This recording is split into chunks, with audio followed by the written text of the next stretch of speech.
My cousin crashed at my house for a few weeks. Months later, she refused to leave, calling it her home. When I finally had enough and told her to get out, she sneered. Legally, I have squatter's rights. Furious, I called the police, but they said I couldn't force her out. Defeated, I packed my bags and left. The next day, she called me screaming. I smirked, checked the mail. I hope you like your new landlord.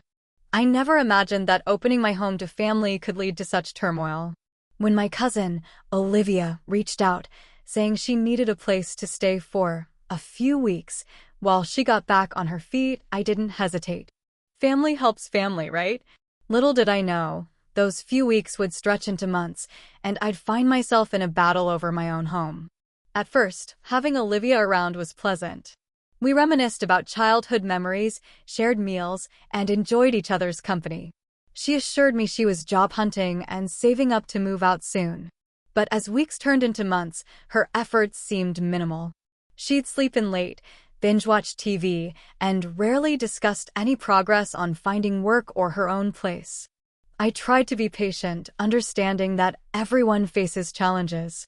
But my patience wore thin as Olivia's stay extended without any sign of change. When I finally mustered the courage to talk to her about moving out, she brushed it off, saying she just needed a bit more time. This pattern continued, and my frustration grew. The breaking point came when Olivia started referring to my house as her home.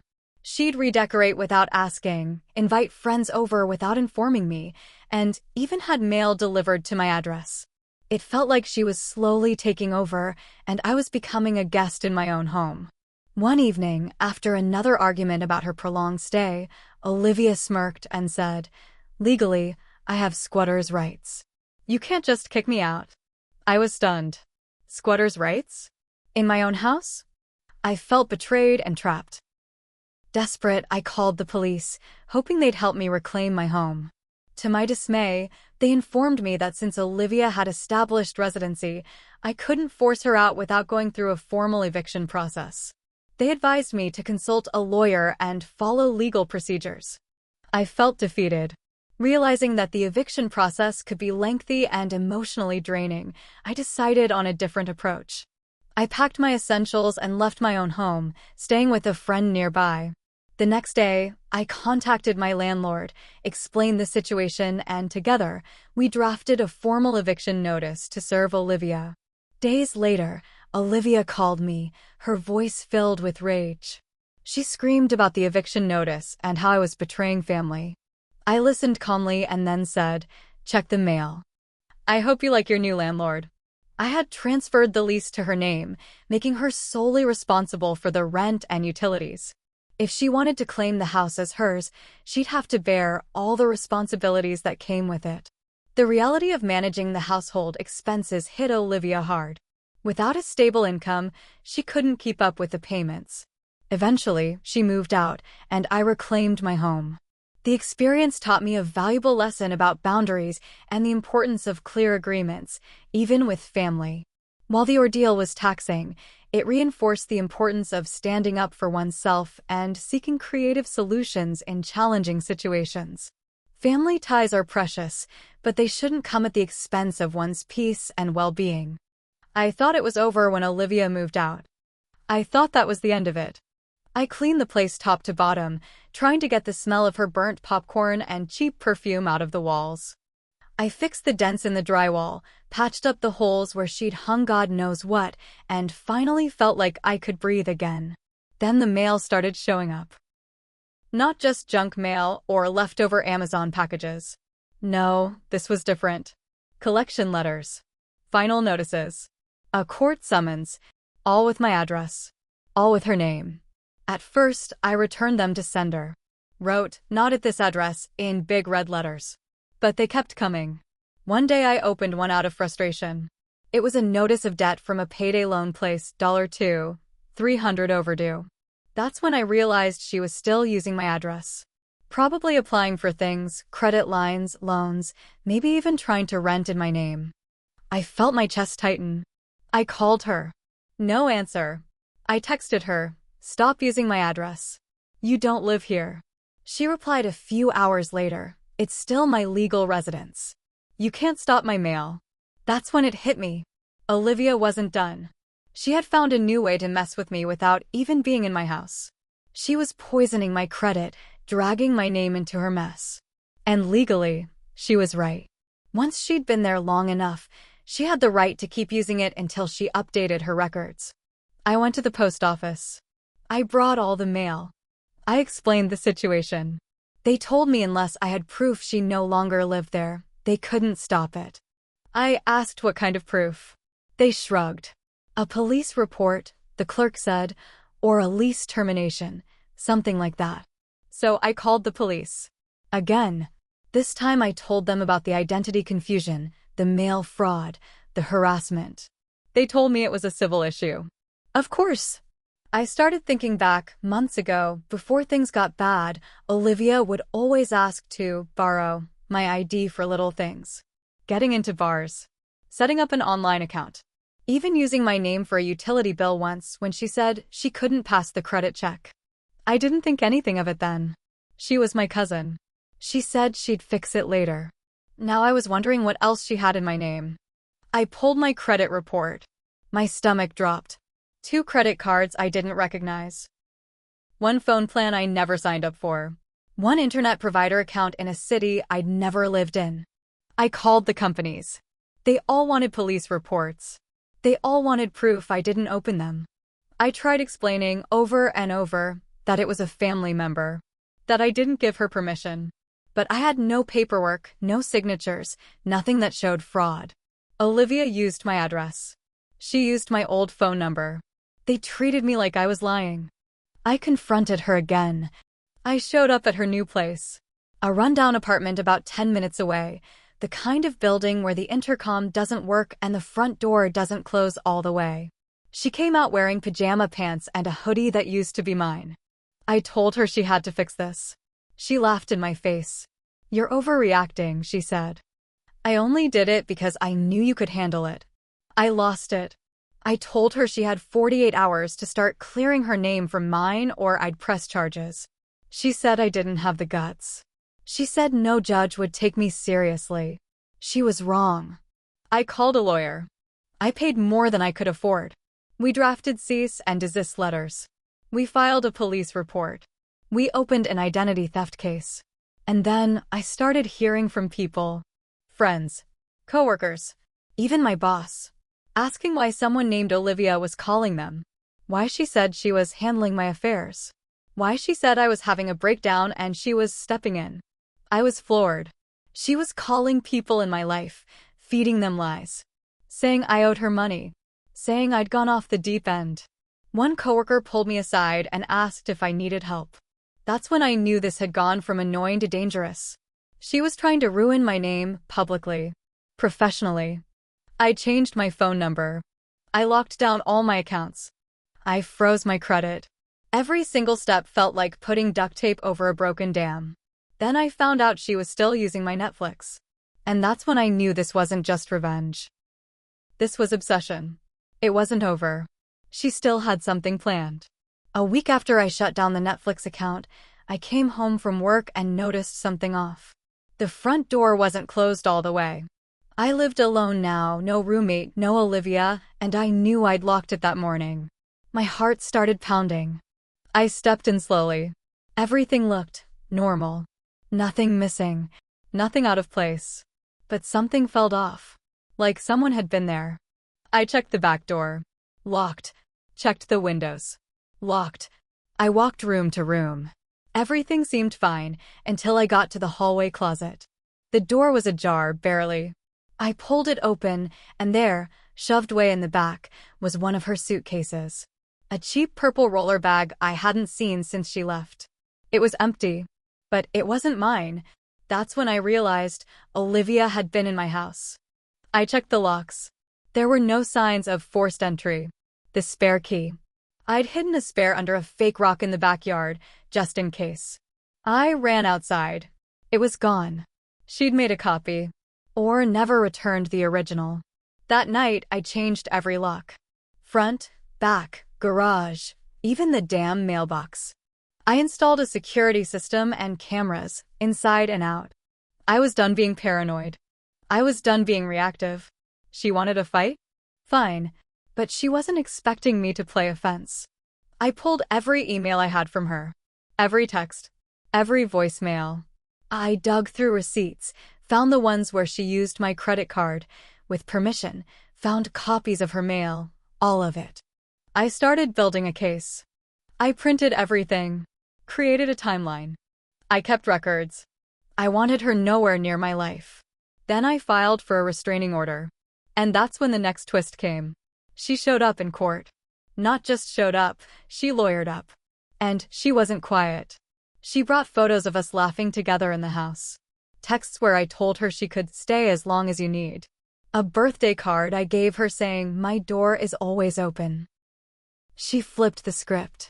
She said I invited her in, then changed my mind and tried to frame her. She told the court I was unstable, erratic, paranoid. She claimed I gave her access to everything, then pretended I didn't. I felt sick. Her lawyer argued that this was a personal dispute being twisted into something criminal. He said she had no intent to defraud me and that we simply had a family disagreement.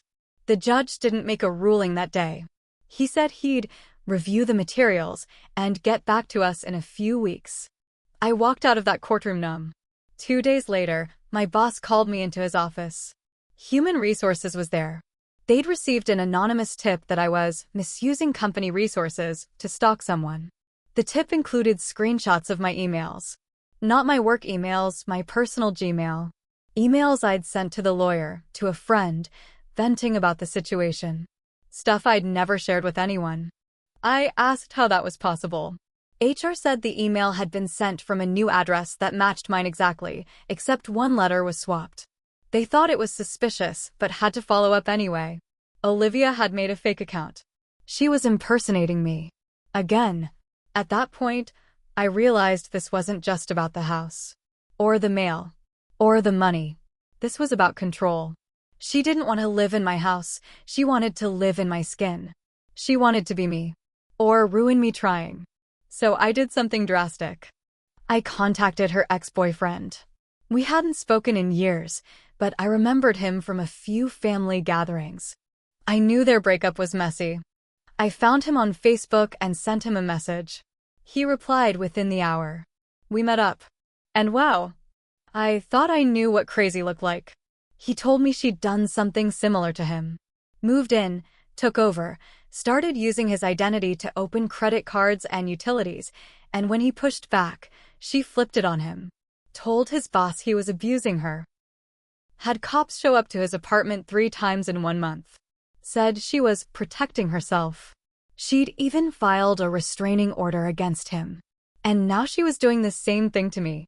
He handed me documents he'd saved, emails, texts, screenshots of her accounts logged in under his name. He said he kept it all because he always knew she'd pull the same thing again, just on someone else. I took it straight to my lawyer. It changed everything.